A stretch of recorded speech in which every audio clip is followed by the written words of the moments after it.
Bien, merci. Muriel Matonnet, vous avez déjà pu donner vos diapos? Tout est fait, super. Bon, mais je vous laisse la parole, comme ça on va discuter les trois communications en même temps. Bon, merci beaucoup. Juste pour me présenter, j'ai entendu Hubert Joannet parler un petit peu du CNP tout à l'heure, le Conseil national professionnel. Je suis le président du CNP de chirurgie viscérale et digestive, d'où le premier logo CNP-CVD. Donc je ne fais que partie de la FSM qui regroupe tous les CNP. Alors, quel établissement choisir? Je vous ai mis mon mail. Si vous avez des questions à me poser, je parle pour les chirurgiens digestifs parce qu'il y en a en salle, mais même pour les autres, sur les fonctionnements de CNP, n'hésitez pas, vous pouvez m'écrire. Alors, la question n'était pas facile, l'exercice chirurgical, je crois que ça dépend de beaucoup de choses. Du panorama hospitalier, des conditions d'exercice, on vient de l'entendre, des contextes réglementaires. Donc, mon collègue a parlé bien mieux que moi de la rémunération, donc je l'aborderai très peu, mais ça fait partie des éléments qu'il faut prendre en compte. De l'organisation territoriale. Et là aussi, c'est vrai ce qui a été dit, il faut voir le futur, il ne faut pas voir le passé. Ce que j'ai appelé le taux de recours, c'est-à-dire les besoins de la population en chirurgie, puisqu'on est chirurgien, et bien sûr des ressources humaines. Alors, si on regarde le panorama de l'hospitalisation en France, donc tous les tableaux que je vais vous présenter, ça va être issu de l'adresse, ça va être issu de la TIH. J'ai essayé de prendre les données les plus récentes pour essayer d'avoir un panorama actualisé, essayer de voir un petit peu ce qui va se passer dans le futur. Donc ça, c'est ce qui a été publié en 2018, donc ça reprend les chiffres de 2016, mais c'est la publication la plus récente. Et la première constatation, je ne vous ai pas mis les chiffres du secteur privé à but lucratif, puisqu'on m'a demandé de ne parler que du public.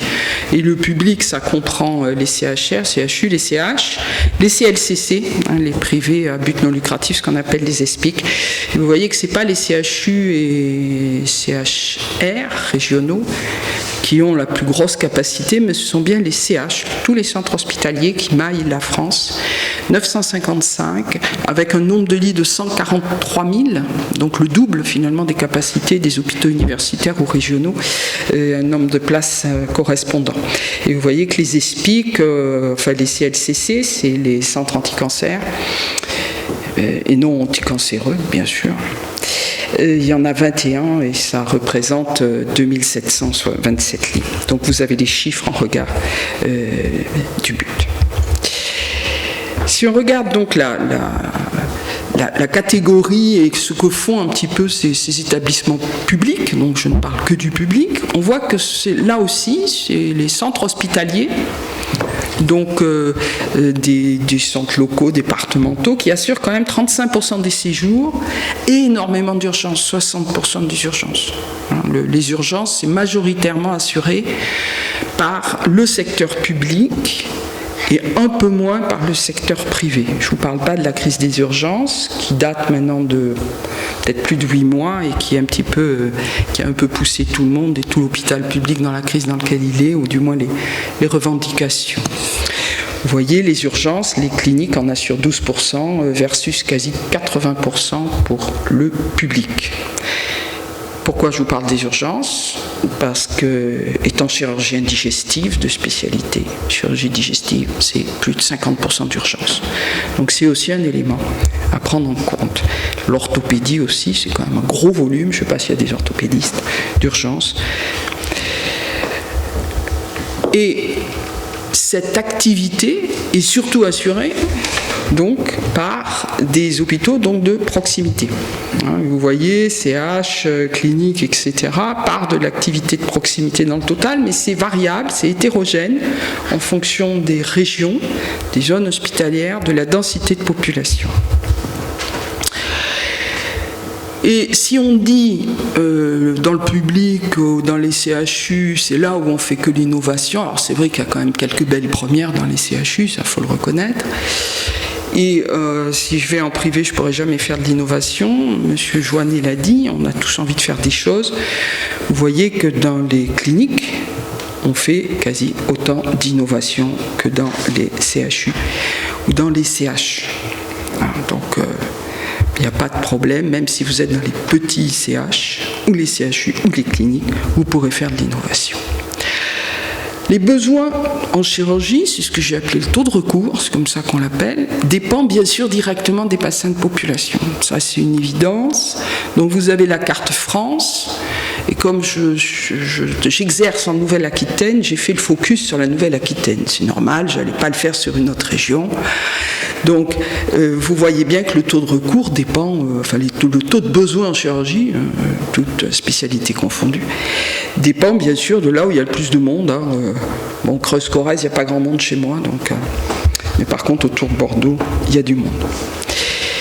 Et que, au fur et à mesure des années, il y a une augmentation significative des besoins et des séjours en chirurgie.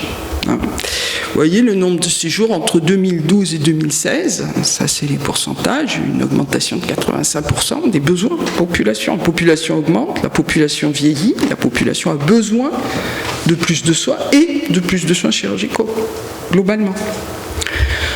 Donc, vous êtes chirurgien, vous aurez du travail, quoi, en clair, quel que soit l'endroit où vous serez.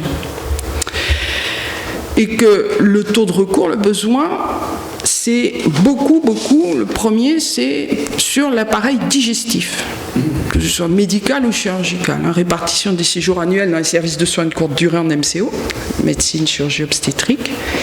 Vous voyez, quel que soit l'âge, quel que soit le sexe, ce sont les derniers chiffres, c'est toujours le panorama de l'adresse. Première cause, première demande, c'est les soins sur l'appareil digestif. Et puis il y a les tumeurs bien sûr qui arrivent, mais à partir donc des âges les plus élevés. Première cause d'hospitalisation, la moyenne c'est 16%, 22% pour les hommes, 13% pour les femmes. Donc ceux qui sont chirurgiens digestifs, n'ayez pas peur, là aussi vous aurez du travail. C'est la première cause de demande de soins. Et cette demande en chirurgie digestive, c'est surtout une demande avec une prise en charge qui est en public, prise en charge gastro-entérite, affection du tube digestif. Donc là vraiment j'ai pris tout global sur le digestif puisque c'est la première cause et la première demande de soins. Vous voyez, c'est beaucoup sur le secteur public, donc défense du secteur public bien sûr là-dessus. Et je vous rappelle, appareil digestif, il y a beaucoup aussi d'urgences. Et les urgences, c'est beaucoup le secteur public, tout s'enchaîne et finalement tout se tient. Si on regarde les trois principaux domaines d'activité, ok, l'orthopédie est quand même en premier. Le deuxième besoin, c'est l'ophtalmo, avec toute la cataracte, donc c'est urgence et programmé confondus, et le digestif, donc on voit que c'est le troisième recours. Les demandes de soins, et ça représente 13,3% de la totalité des actes chirurgicaux. L'orthopédie en représente 27,2%. Et si on regarde parmi ces trois spécialités, orthopédie, ophtalmologie, on voit très bien que pour l'orthopédie, c'est beaucoup les prothèses totales, résection, etc. L'ophtalmo, maladie du cristallin, normal, ses besoins. Et les principales interventions qui sont faites en chirurgie digestive, c'est l'hernie inguinale, l'appendicectomie et puis tout ce qui est éventration, etc. Donc c'est de la chirurgie courante et ce sont les principaux actes. Le taux de recours dépend, donc le besoin dépend de la densité de population, et puis la densité de chirurgiens dépend également, bien sûr, du bassin de population. On a déjà donné des chiffres, donc je vais pas trop m'attarder sur les chiffres, ça, il n'y a pas de souci. Mais juste quelques éléments complémentaires. On sait qu'on a plus de PH, praticiens hospitaliers en CHU, qu'en centre hospitalier. Je parle de praticiens hospitaliers temps plein. Parce qu'en centre hospitalier dit périphérique, on n'a pas tout à fait le même profil. Vous voulez que j'aille plus vite ? Non ? Ah, j'avais cru. J'avais cru que j'étais trop lente. Alors, CH 3952, excusez-moi. Et vous voyez donc au niveau des nombres de praticiens contractuels, donc ceux qui ont des contrats de courte durée, 5520. Et je vous ai mis en parallèle, on ne peut pas penser chirurgie sans penser anesthésie. Le chirurgien, s'il n'a pas des anesthésistes avec lui. Et je crois que le bloc opératoire, c'est le seul endroit dans l'hôpital où il y a 2 seniors qui s'occupent du même patient. C'est peut-être pour ça que de temps en temps, il y a des relations anesthésistes-chirurgiens qui frottent un peu, ou des programmes opératoires qui n'avancent pas aussi vite qu'on le voudrait, mais il faut qu'on travaille ensemble. Donc si on parle nombre de chirurgiens, je pense qu'il faut qu'on parle aussi nombre d'anesthésistes en parallèle, puisqu'on sait qu'on a un gros déficit d'anesthésistes et que l'on a du mal à faire tourner nos blocs à l'heure actuelle. Donc ça, c'est les dernières données, même chose, qui ont été publiées, total de chirurgiens dans les établissements de santé publique, EPS. 6003, donc vous voyez, on a à peu près la moitié de praticiens hospitaliers. Les contractuels, c'est ceux qui signent donc des contrats. Et au niveau des anesthésistes, on a 2176, donc beaucoup moins. Que l'âge moyen des chirurgiens qui travaillent actuellement est relativement élevé, entre 49 et 50 ans. Allez, bon, vous voyez, vous avez les chiffres pour vos spécialités. Chirurgie viscérale, c'est-à-dire ma spécialité, on est dans la moyenne. Qu'importe, il y a plus jeune, plus vieux. Donc il y a un taux de renouvellement qui va arriver sur les années à venir. C'est avant tout des hommes, bien sûr, qui travaillent, mais ça c'est normal. Mais je pense que dans les 10-20 ans à venir, il va y avoir moitié-moitié. Donc ça c'est pas du tout un problème puisque je suis devant vous. Et qu'il y a les ressources humaines qui ont tendance à augmenter plus ou moins vite en fonction des spécialités. Chirurgie donc, viscérale et digestive, il y a eu plus 22% de chirurgie entre 12 et 17. Et vous voyez qu'il peut y avoir des chutes. Bon, en chirurgie générale, j'en parle pas parce que c'est une spécialité, vu les nouveaux DES, qui bien sûr va disparaître du fait des DES. Mais en chirurgie maxillofaciale, par exemple, il y en a eu moins de formés. Donc ceux qui sortent, ils vont trouver plus facilement leur place, enfin, etc. Mais le nombre plus ne cesse d'augmenter et c'est finalement tant mieux. Malgré ce nombre qui augmente, 30% des postes de praticiens hospitaliers ouverts dans les établissements publics restent vacants. C'est-à-dire que vous aurez, rapport d'activité du CNG du 10 juillet 2017 disponible sur le site du CNG. Donc ça, ce sont les chiffres du CNG. Vous avez l'ensemble des médecins. Temps plein, 30% de vacants. Temps partiel, 29% de vacants. Variable, bien sûr, en fonction des spécialités. Et vous voyez, au niveau des anesthésistes, c'est la dernière ligne. Nous avons 37% de temps plein vacant et plus de la moitié, quasi 60% de PH, de postes temps partiel vacant. Donc ce qui est énorme, ce qui explique un petit peu le différentiel et les difficultés que l'on a à faire tourner nos blocs. Que quand on parle ressources humaines, on parle DES, on parle des médecins qui passent par le CNOM, mais il y a aussi toute la population et tous nos confrères qui sont des chirurgiens ou des anesthésistes, qu'importe, à diplôme étranger. Et ils représentent actuellement en France 12%, mais avec une augmentation entre 12 et 17, quasi de 30%. Donc on a eu une poussée de l'entrée des médecins à diplôme étranger. Je vous rappelle que 30% des postes dans le public sont vacants. Donc ça fait un appel d'air. Et que cette poussée est variable, bien sûr, en fonction des spécialités. Je vous fais, comme d'habitude, le focus sur la dernière ligne, parce que je suis chirurgien, mais qu'on a besoin des anesthésistes. Vous voyez que la poussée est importante de ce point de vue-là, plus 30%. Alors, d'un point de vue organisation territoriale, ça, c'est le rapport. J'ai extrait ce petit schéma du rapport sur les CHU fait par la Cour des comptes. Schéma de l'activité hospitalière, où il différencie 3 grands niveaux. L'activité de recours, d'expertise, et puis cette activité verte, que l'on va pouvoir dire indifférenciée, ou activité de proximité. Eh bien, on avait envie de dire au départ, les CHU, c'est ceux qui vont faire le plus. Ils sont là pour faire l'activité d'expertise, l'activité de recours, etc. Eh bien, ils font quand même pas mal d'activités indifférenciées, d'activités de proximité.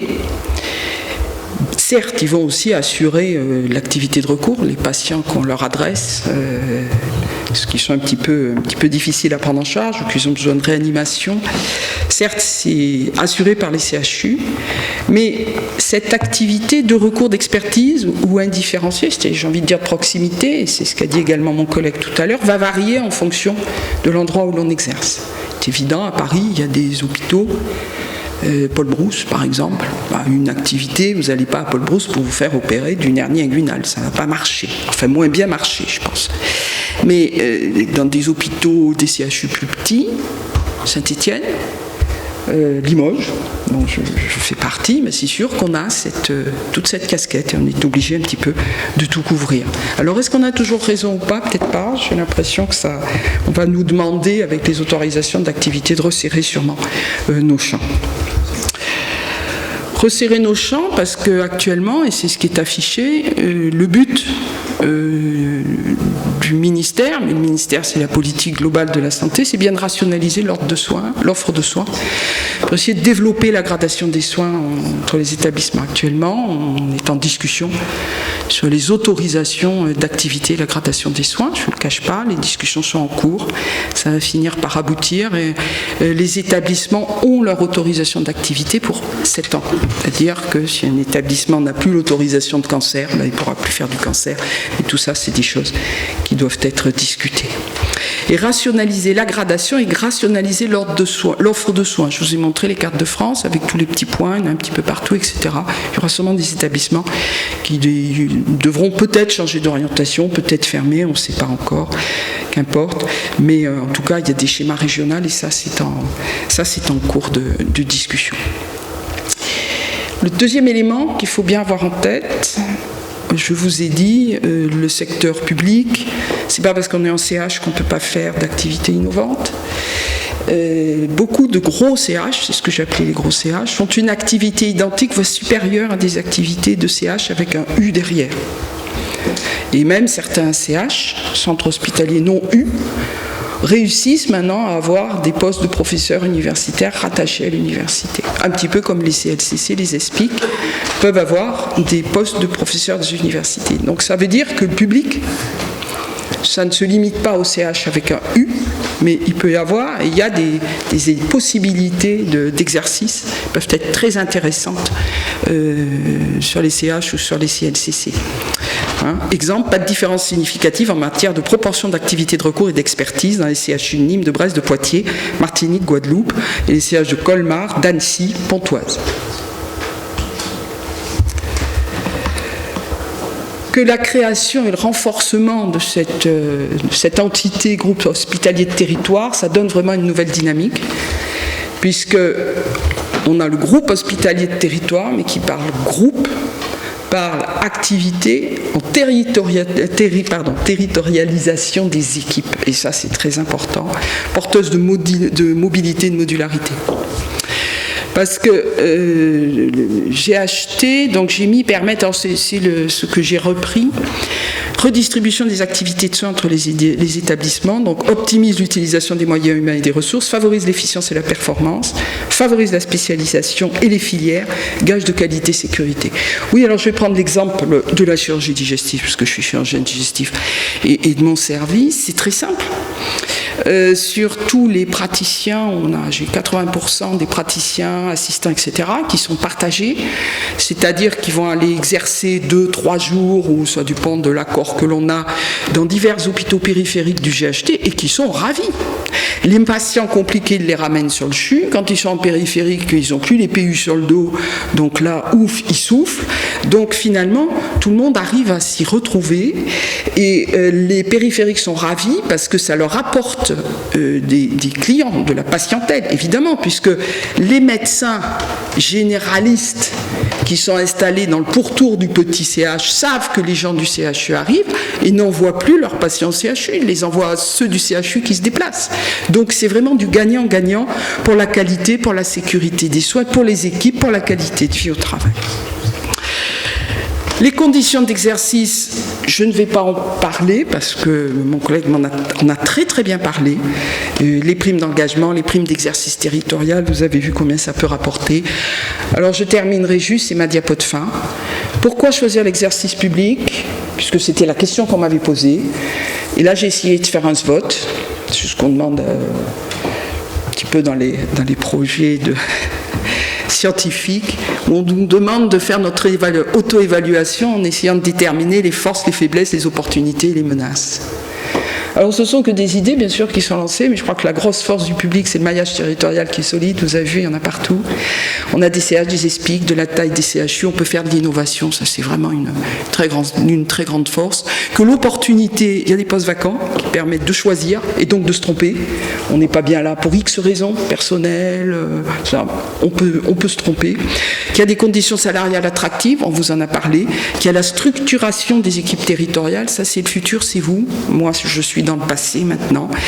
Les faiblesses, bon, il ne faut pas se cacher, le public, il y a quand même de la lourdeur administrative, ok. Et puis les investissements, peut-être qu'il va y avoir un petit peu plus de relâchement, on sera un peu plus libre. Les menaces, c'est l'ONDAM. Je pense que quelqu'un a dû vous en parler. Et puis peut-être bien ces autorisations d'activité et les regroupements, peut-être structures privées, publiques et les concurrences du privé. Je vous remercie.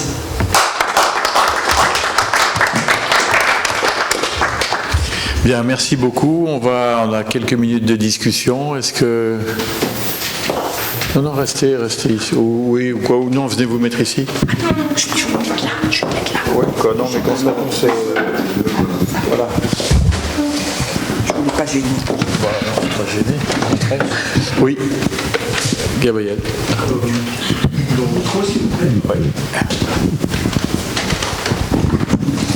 Donc je vous adressais à vous une question concernant votre présentation.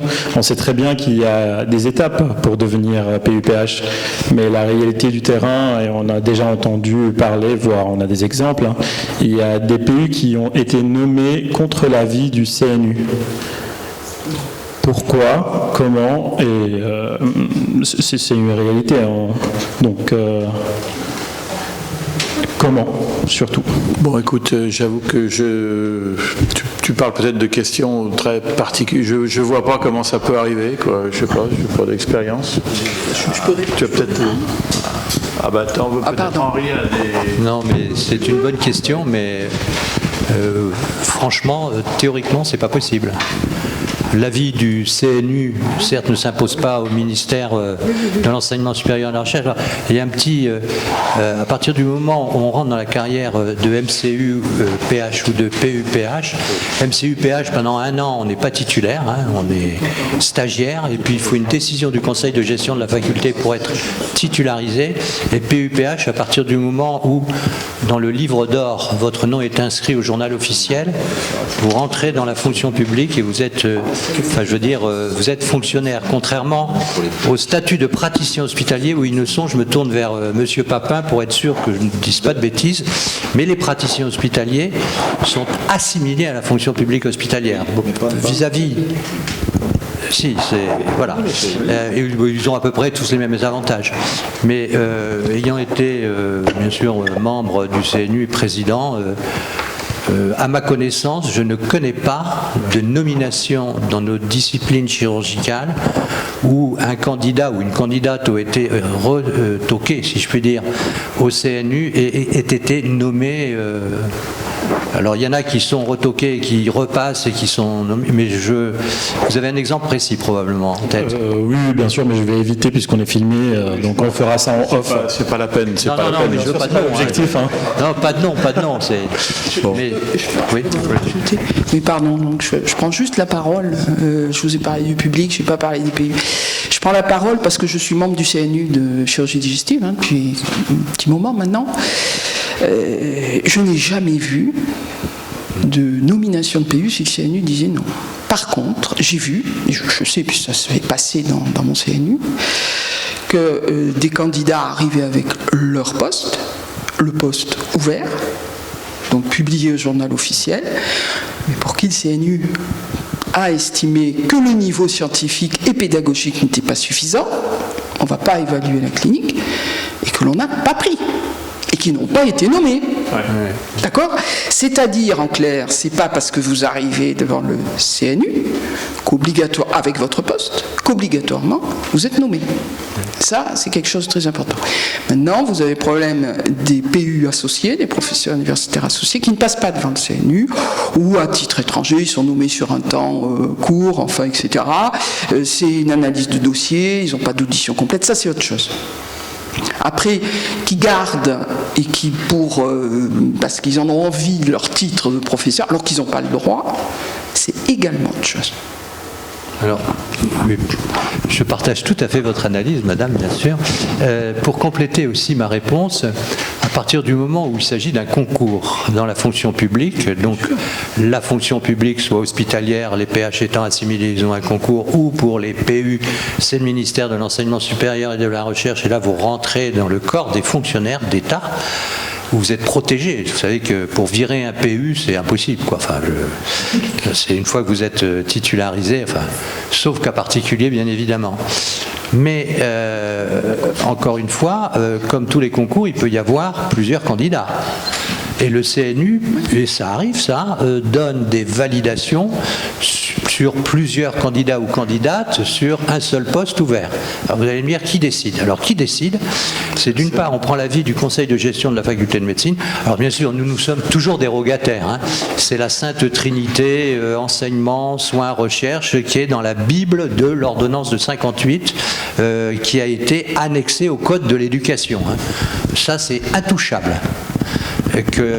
Moi j'étais vice-président d'université à Nancy, et évidemment le président d'université, qui était ce qu'on appelle un mono-appartenant en dehors des disciplines médicales, essayait de loucher sur nos poches. C'est impossible.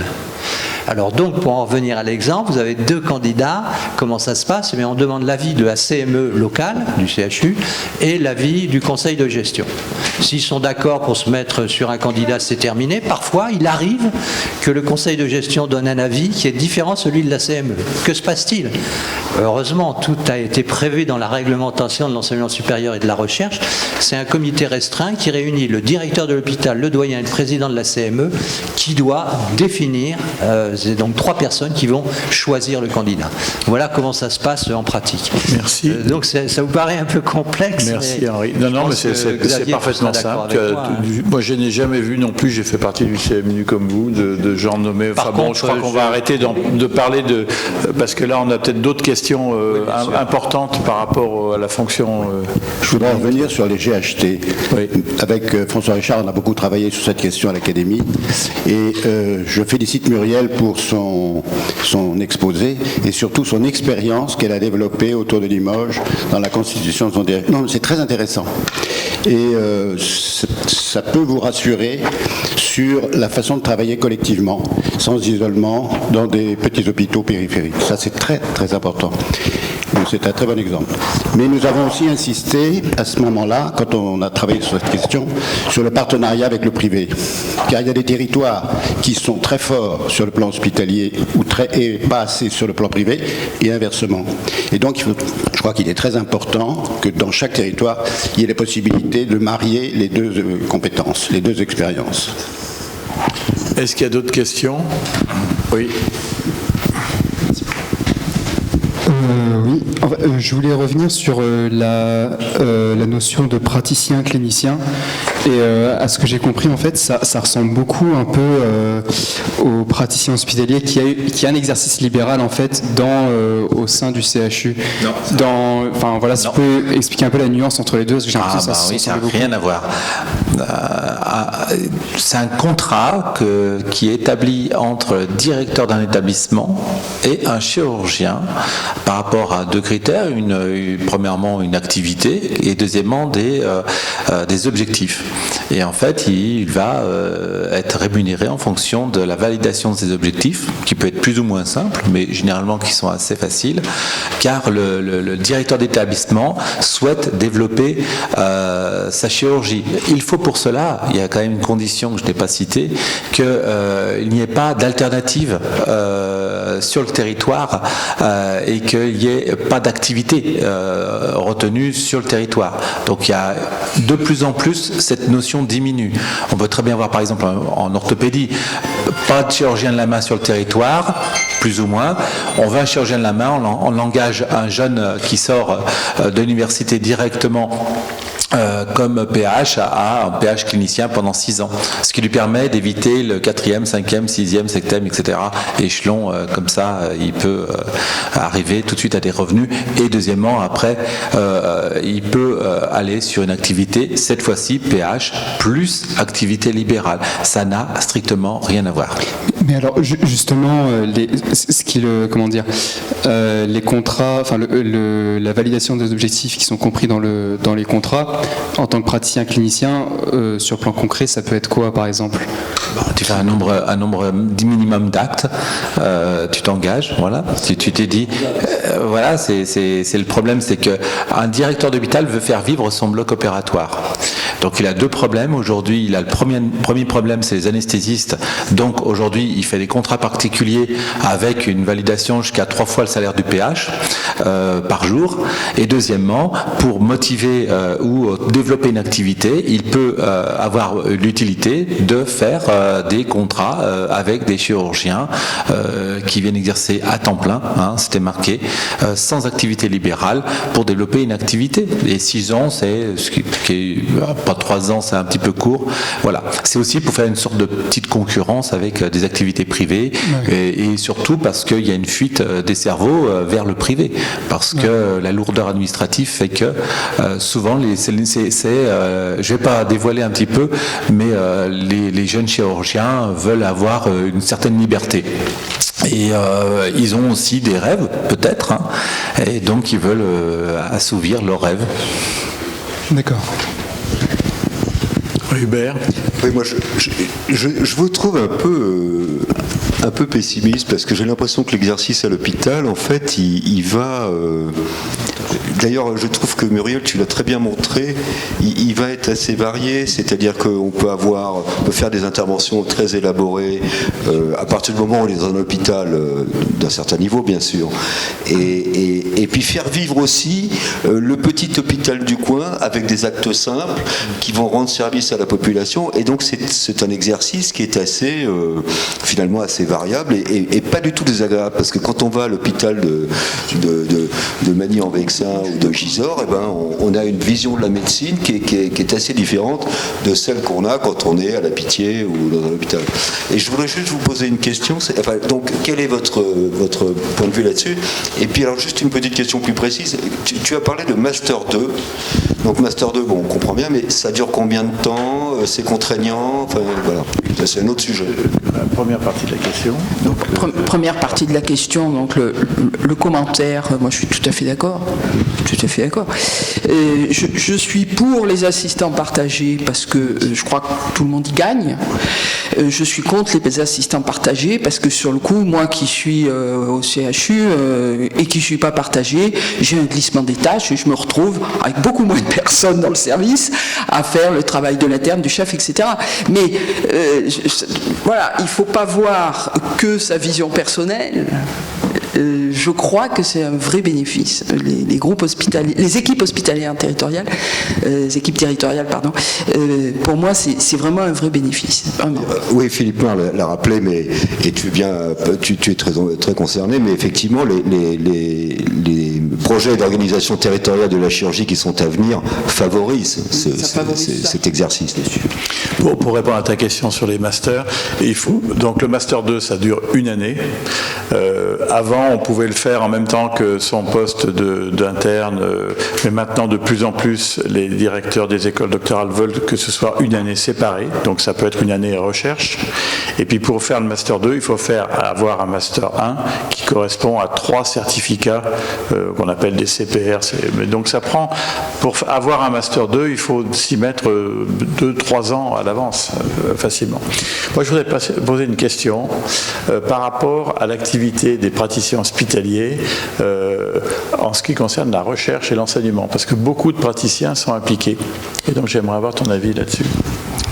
Justement, D'abord, je pense qu'on est un bon médecin si on fait la recherche, si on lit. Je pense qu'on peut pas. Il faut toujours avoir cet aspect scientifique lorsqu'on est médecin. C'est un petit peu ce qui fait qu'on est médecin. Donc on veut aussi, même maintenant, on voit de plus en plus de jeunes internes qui vont dans les cliniques aussi pour au moins voir, je dirais pas pratiquer, mais au moins voir un autre type de chirurgie. Et c'est cette envie de voir, etc., qui motive les jeunes. Hein. Alors pour l'enseignement, moi en tant que PH, je me demande si, moi j'avais vu ça au Canada, parce que j'ai exercé au Canada, pourquoi ne pas avoir des valences de recherche ou d'enseignement qui ne soient pas exclusifs aux universitaires. L'universitaire, c'est la recherche, mais l'enseignement, c'est différent de la recherche. Et est-ce qu'on ne pourrait pas envisager à terme ce décloisonnement? Il y a un décloisonnement sur un territoire avec des activités mixtes qui sont en train de se mettre en place. Est-ce qu'on peut avoir un décloisonnement de l'université avec des valences à terme qui ne soient pas la recherche? C'est un autre type de valence aussi à acquérir. Oui, c'est vrai que ce sujet a été discuté. Il est clair que dans la vie d'un professeur, on ne fait pas tout à la fois, souvent. On fait peut-être plus la recherche à une certaine période, plus l'enseignement à une autre période de la vie. Et donc, on a beaucoup discuté de découpler cette fonction. Moi, je voudrais signaler que, bon, je connais moins le problème des CH, mais CHU où il y a de la recherche, les praticiens hospitaliers sont des gens de très haut niveau et finalement, en termes d'activité de recherche, parfois il n'y a pas trop de différence. Il y en a même beaucoup, il y en a même certains qui font beaucoup plus en recherche et en enseignement que des PU. C'est vrai. Moi, ce que j'avais vu au Canada, c'est l'évolution des plans de carrière. Le plan de carrière, il ne doit pas être fait à 30 ans. Il peut être fait à 40 ans, à 50 ans. À chaque âge, on a des dispositions qui font que plutôt la recherche, plutôt les gardes, plutôt faire des actes. Quelqu'un peut être entre 30 et 40 ans, faire beaucoup d'actes pour acquérir une certaine maturité, une expérience, qui lui font développer des nouvelles sources de recherche, etc. Et je ne vois pas pourquoi on est complètement...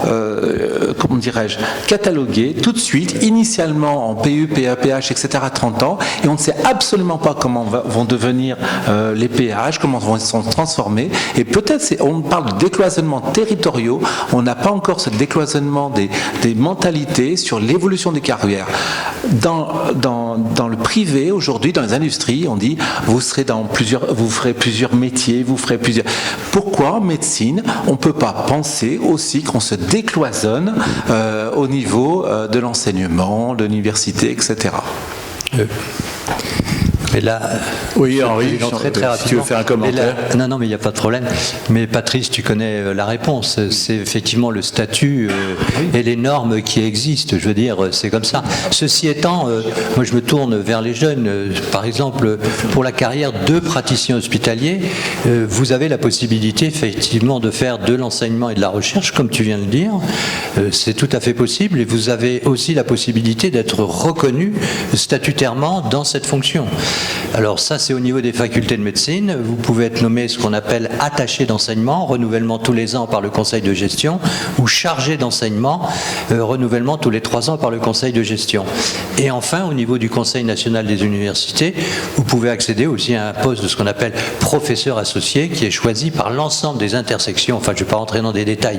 Donc, il ne faut pas penser que vous soyez, j'allais dire, complètement décloisonné, que dans votre entre guillemets statut ou assimilé statut, vous ne faites que de la clinique. Vous avez la possibilité de le faire. Vous allez me dire, mais tout ça c'est très dépendant du doyen. Alors les doyens quand même, ils ont l'esprit de temps en temps ouvert et ils savent très bien, comme Xavier Martin, notre président, vient de le dire, que le PH, si vous voulez, a des qualités, il a des fonctions, et que ce que l'on connaissait autrefois, où il y avait quand même une certaine dichotomie entre les hospitalo-universitaires et les temps complets hospitaliers, tend à s'émousser, heureusement, pour le plus grand bien de la prise en charge. Je voudrais terminer par cette intervention, toujours pour les jeunes. Vous avez vu que pour devenir professeur, c'est un peu compliqué, pour la carrière aussi. Alors on passe vous êtes ce qu'on appelle deuxième classe, comme la SNCF, puis première classe, puis classe excellente. exceptionnel. Premier puis deuxième chevron. À chaque fois, il faut passer devant le CNU, mais c'est quand même un métier tout à fait merveilleux. Et enfin, le dernier point, vous avez parlé, madame, effectivement, des centres hospitaliers. Alors ça, c'est encore un truc très franco-français. Il existe des centres hospitaliers dits régionaux, il n'en existe que 2 en France, Orléans d'une part et le CHR de Metz-Thionville d'autre part, qui ont des activités qui sont largement équivalentes à celles, on va dire, des CHU. Donc c'est quand même un métier qui est tout à fait passionnant. Et puis, que ce soit pour les PH ou les PUPH, vous avez quand même, une fois que vous êtes nommé et titularisé, c'est cette liberté, non pas de faire ce que vous voulez, mais enfin quand même, vous n'avez pas les contraintes, en dehors des contraintes administratives que vous avez parfaitement, qui sont, à mon avis, malheureusement de plus en plus prégnantes. Mais vous avez quand même une liberté pour faire ce que vous voulez, peut-être que vous n'avez pas, parce qu'il y a d'autres contingences dans le secteur libéral. Alors soyez quand même si le parcours vous paraît parfois un peu compliqué et rempli d'embûches, il faut garder espoir et vous verrez, moi j'en parle avec le recul nécessaire maintenant, mais c'est un métier merveilleux dans le public. Merci. Une question ? C'était pour rebondir sur la carrière universitaire et notamment le Master 2. Nous, pendant notre deuxième cycle, on valide des Master 1. Est-ce qu'il y aurait la possibilité à terme qu'on puisse valider un Master 2 pendant notre deuxième cycle pour éviter de perdre, entre guillemets, 1 an pendant notre internat et qui est déjà assez long comme ça? Alors il y a cette possibilité a existé. Il y avait une organisation qui s'appelait l'école de l'INSERM qui permettait pendant, et c'est même aussi possible en dehors, d'arrêter tes études médicales pendant 1 an pour faire ton Master 2, c'est tout à fait possible. Après, c'est un accord avec le doyen, mais les doyens en général acceptent ce type de changement. Et ce serait pas possible de continuer nos études et de faire un Master 2, de faire notre Master 2 en même temps? Le Master 2 nécessite une présence au labo. Il y a un stage, donc c'est pas compatible avec voilà. Merci. Oui. Oui, alors, allez-y, je t'en prie. Oui. Merci. Oui, pour avoir fait beaucoup la promotion des regroupements publics-privés, pourquoi avez-vous identifié ces regroupements comme un danger sur la carrière hospitalière?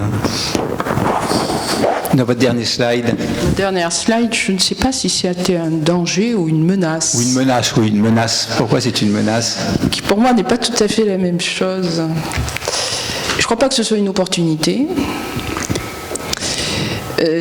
Ça peut être une menace, oui et non, ça je suis d'accord avec vous, mais il y a des regroupements publics-privés qui marchent bien, il y en a qui marchent pas du tout. Il y a certaines zones très déficitaires qui proposent aux privés, lorsqu'ils viennent s'installer, de les exempter complètement d'impôts, vous le savez aussi bien que moi, pendant un temps de 3 ans, 5 ans, etc. Ce qui fait que brutalement, il va y avoir 3, 4, 5 praticiens qui vont arriver. Ça vide l'hôpital public qui lui était implanté et tiré la langue depuis le temps. Donc, je pense que c'est une menace. Je pense que c'est une menace parce qu'il n'y a pas d'équilibre clair entre les financements, entre l'organisation, entre les moyens de public et privé. C'est pas un danger, il faut simplement savoir être un petit peu vigilant. On a un territoire, l'organisation est très hétérogène en France, donc il faut être vigilant. C'est mon avis. Oui, rapidement, excusez-moi. En fait, par rapport aux carrières de PUPH, j'aimerais vous demander en fait par rapport au temps de latence moyen avant de pouvoir accéder au poste, même quand on est éligible. Parce qu'à un moment donné, je me rappelle, j'étais de garde et je parlais avec le senior qui était avec moi aux urgences, et il a été chef technique pendant 2 ans, et à la suite de ça, il a attendu pendant 6 ans un poste de MCUPH, alors qu'il avait rempli les points SIGAPS, etc. Et alors, c'est pour ça en fait l'accessibilité au poste, même quand on est éligible, de manière moyenne, en fait, sur le territoire? Est-ce qu'on a des informations par rapport à ça? Je ne peux pas te dire le chiffre moyen, mais il est le schéma habituel dans un CHU où on prévoit à l'avance la carrière, c'est de faire l'internat naturellement, ensuite d'être chef de clinique, ensuite d'être PHU, ce qui fait chef de clinique plus PHU environ 6 ans. 6 ans, et à l'issue, soit il y a un poste disponible, parce que il faut que le poste soit, qui est un poste budgétaire disponible, soit il y a un poste disponible dans la spécialité, auquel cas c'est la voie normale, PHU puis PU, ou alors il n'y a pas de poste, et en général le CHU s'arrange pour faire une jointure avec un poste de praticien hospitalier ou pendant quelques années, qui peuvent être plus ou moins longs en fonction du... Il n'y a pas c'est pas une voie obligatoire, il faut qu'il y ait une conjonction d'un parcours qui soit validé et puis d'une condition locale où tu as un poste budgétaire qui s'ouvre dans la spécialité. Donc effectivement, il faut avoir aussi un peu de chance d'arriver au bon moment. Oui, donc il n'y a pas de délai moyen particulier à l'échelle du territoire en fait. Non. Après, tu peux aussi te déplacer, aller dans un autre CHU. Il y a des mutations, mais il faut que le CHU qui va t'accepter toi, il te connaisse avant, quoi. En général, le CHU, il réserve son poste pour quelqu'un de son établissement. Ouais. Oui. Oh, oui. Moi, j'aurais une question concernant l'année de mobilité. L'année de mobilité. Oui. On n'est pas obligé ou on n'est plus obligé de la faire à l'étranger. Est-ce que l'année recherche compte pour une année de mobilité? Non. Alors, la mobilité, ça dépend des CNU. Il y a des CNU qui veulent absolument que ce soit à l'étranger, d'autres qui ne veulent pas. Donc, le CNU d'urologie veut que ce soit une mobilité à l'étranger. Bon. Voilà, pour les raisons que je vous ai expliquées. Ensuite, l'année recherche, Henri, est-ce que tu peux préciser? Je ne pense pas qu'elle compte parce que c'est pendant l'internat. Il faut que ce soit après.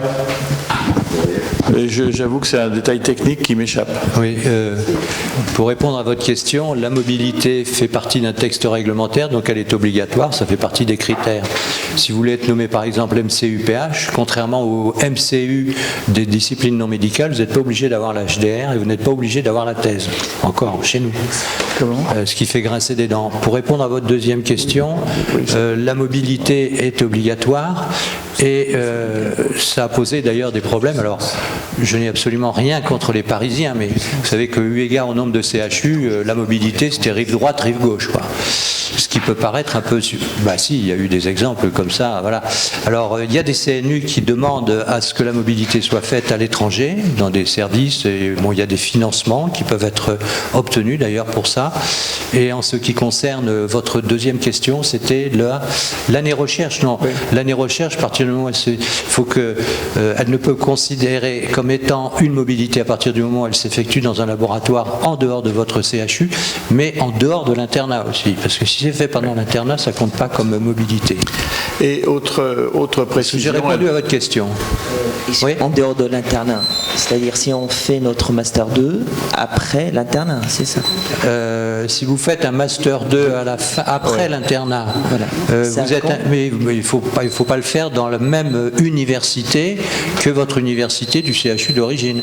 Si vous faites un Master 2, j'étais responsable d'une équipe d'accueil, donc nous on allait jusqu'au doctorat, en médecine et droit de la santé, si vous voulez, éthique, mais on recevait des Parisiens qui venaient faire leur année dite de recherche pendant leur, comment dirais-je, en post-internat, et ça comptait effectivement comme mobilité. Ça peut compter. Bon, je crois qu'on va conclure, oui, voilà. Parce qu'on a une contrainte d'horaire. Je peux vous expliquer après, hein, c'est en clair. On peut discuter exactement en privé après. Pour conclure, donc le Master 2, il y a un Master de sciences chirurgicales qui est organisé et qui est vraiment l'outil des chirurgiens pour faire la carrière universitaire et dont l'organisation a permis de structurer quand même beaucoup de plateaux techniques de recherche pour les chirurgiens. Donc, voilà. Très bien, bon, bah, on peut s'arrêter.